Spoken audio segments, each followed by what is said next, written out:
Hi everyone, today I am going to discuss about uteroplacental circulation.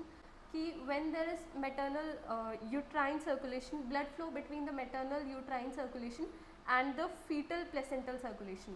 Like जो maternal का uterus होता है उससे और जो fetus placenta से attached होता है तो उनके बीच में जो blood flow होता है that is known as uteroplacental circulation.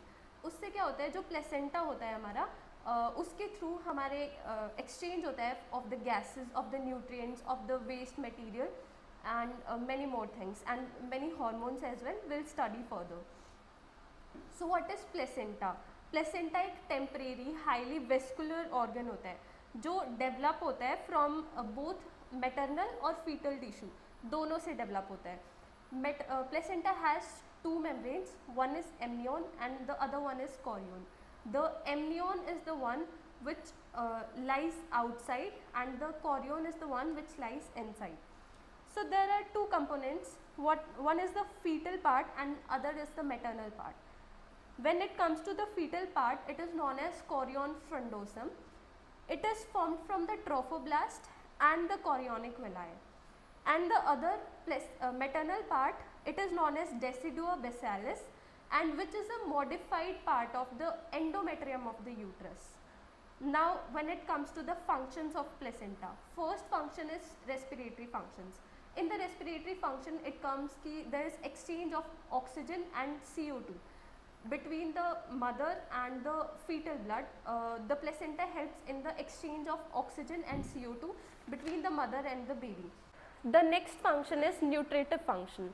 In the nutritive function there is transport of amino acid, glucose, vitamins and minerals etc. which gives nutrition to the baby and helps in the growth of the baby.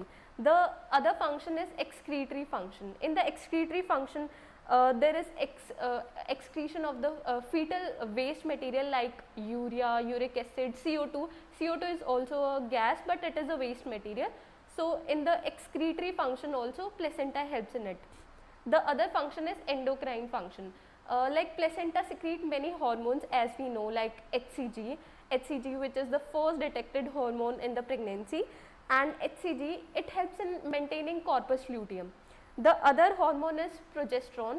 The progesterone helps in maintaining pregnancy throughout the antenatal period, which is a very important hormone. And the third hormone is estrogen. Estrogen helps in the uterine growth. It helps in the growth of the uterus. The other is HPL. HPL is known as human placental lactogen. It regulates the maternal glucose metabolism. Like we have seen ki there is many cases of gestational diabetes which is due to this hormone only, because there is change in the glucose metabolism during pregnancy which is regulated by HPL hormone. The other is protective function, like placenta protects the baby, protects the fetus from by creating a placental barrier. So now will come to uteroplacental circulation. So what is like first will come by the maternal blood supply. So the maternal blood supply is mainly by the uterine arteries. In the uterine artery is a branch of internal iliac artery which helps in the blood flow to the baby, to the fetus. The other artery is spiral arteries. What does spiral arteries do? The spiral arteries are a trophoblastic invasion.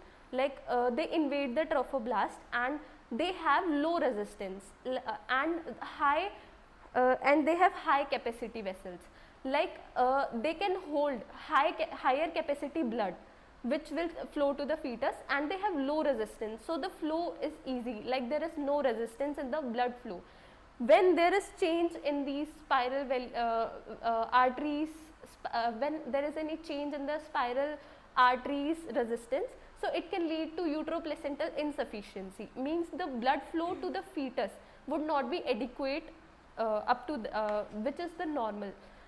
So now we need to know ki what is the blood flow. We are talking about ki there is blood flow. So the normal blood flow in a normal pre-pregnant woman, there is the blood flow is like 50 ml per per minute, but in a full term pregnancy it increases up to 700 to 900 ml per minute. Then we'll come to the exchange mechanism. So the exchange mechanism is also by the spiral arteries only, we have studied earlier, and the spiral arteries, they enter the intervillous spaces of the placenta, which helps in the exchange of the exchange of the excretory. We have studied about that, ki exchange of oxygen, gases, active transport also takes place during from that spiral arteries only. The next is fetal circulation. On a fetal circulation, it is a very vast topic. We can make a separate video, or you can will try to cover it. But we need to know ki the umbilical vein supplies the oxygenated blood to the fetus, and the umbilical artery, it supplies deoxygenated blood to the fetus. Now we'll come to the physiological adaptation, ki when there is a normal pregnancy, what are the changes in what are the adaptations of in a pregnant woman.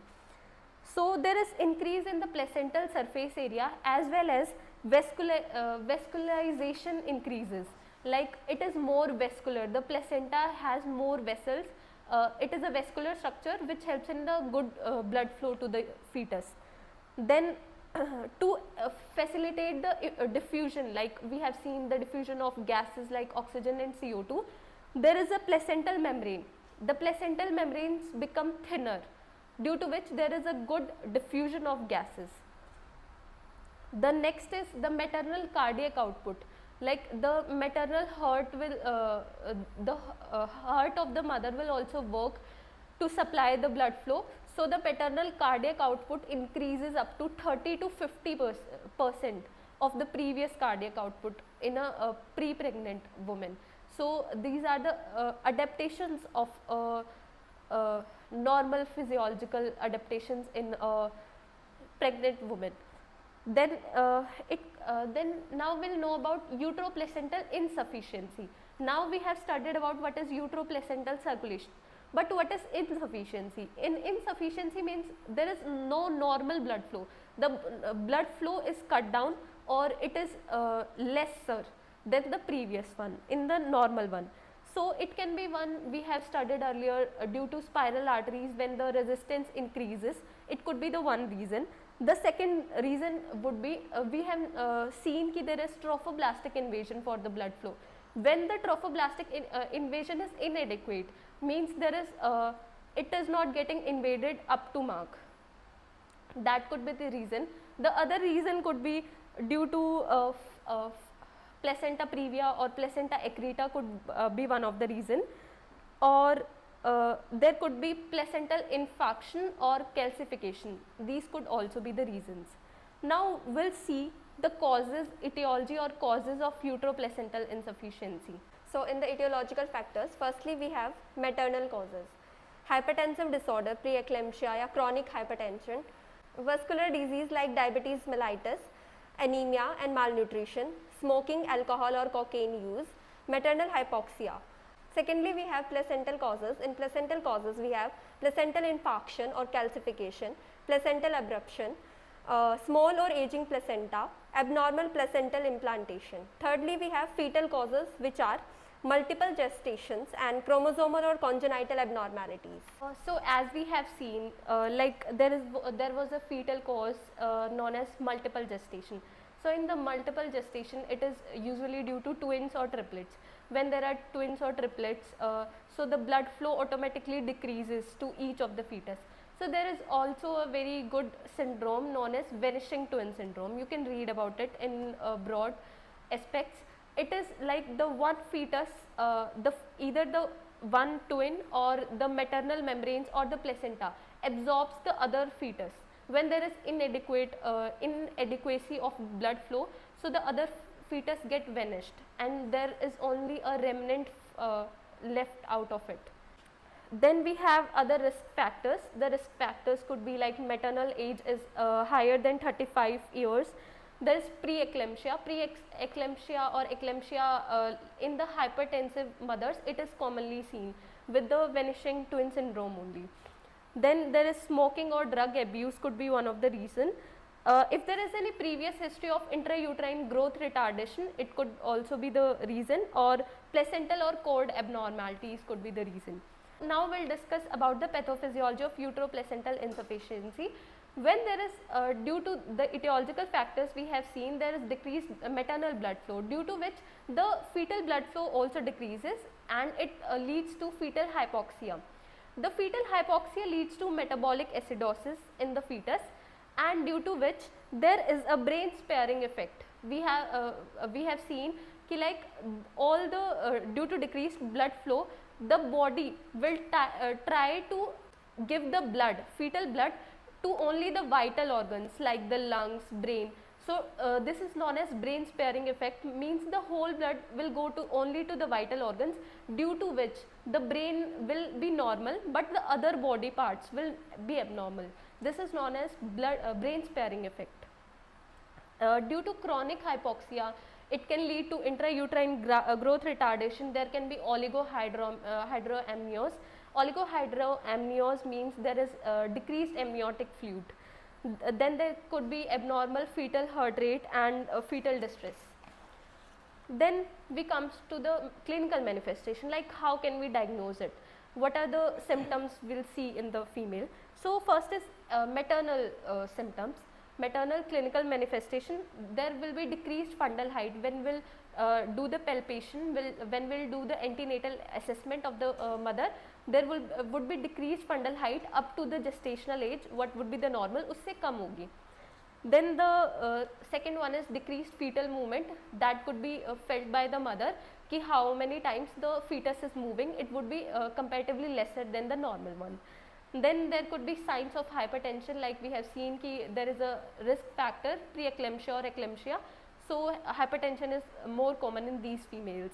Then in the fetal findings, when we'll do the USG or Doppler, we'll see intrauterine growth retardation. We can see oligohydramnios and late deceleration in fetal heart rate.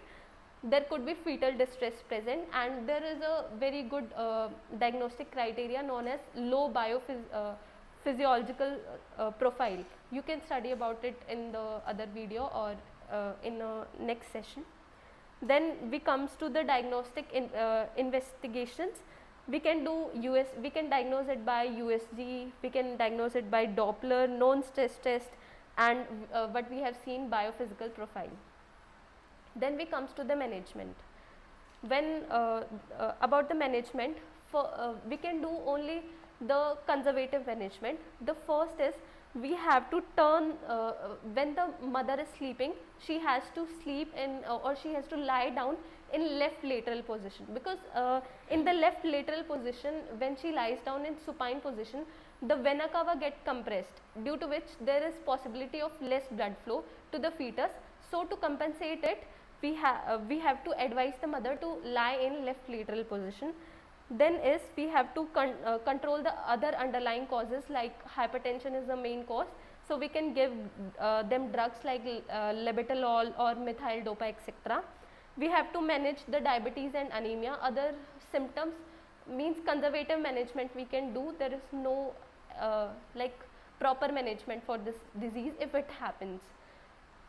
Then we have to advise mother to give high protein diet, high iron rich diet to control anemia. We have to advise to avoid smoking, alcohol, and some drugs to the mother. We have to advise the mother to do fetal monitoring, like we have to do regularly. NST should be done, Doppler studies or biophysical profile should be done. The other is if the gestational period is less than 34 weeks, so we can give corticosteroids like dexamethasone or betamethasone to prevent from the fetal lung immaturity. That's it. Now I'll wind up over here only. You can subscribe the channel, and for more informative videos you can like the video and you can share it with other ones.